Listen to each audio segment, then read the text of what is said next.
Achia kwanza. Iko vizuri hizo. Usielewe watu bwana. Wewe anaongea wewe.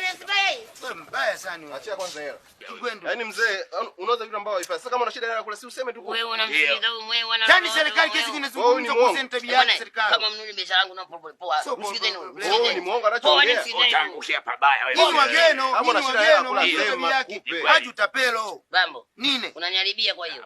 Wewe mwizi. Unaniharibia kwa hiyo. Wewe are you serious na kuharibia? Haina na mapoa. Poa haina na Poa fresh. nini nenda huko. Fresh haina na mapoa. Utaangukia pabaya. Bambo haina na fresh.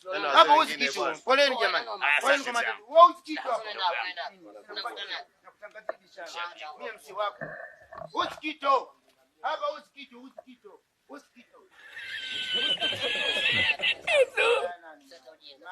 Niache nikwambie. Achana mimi. Wewe muuze dawa kunachanganya. Alafu leo chani na watoto wangu njaa leo nishachukua pesa kabisa naita ujinga. Hizi fake. Hebu kula uone kama kula hapo jamaa fake. Fake kula. Hizi nakula. Hata usinifuatane. Wewe nini? Nenda huko. Kwenda huko. Usinifuate, achana mimi. Sasa tugeuka. Ageuka wote. Mbavu zake.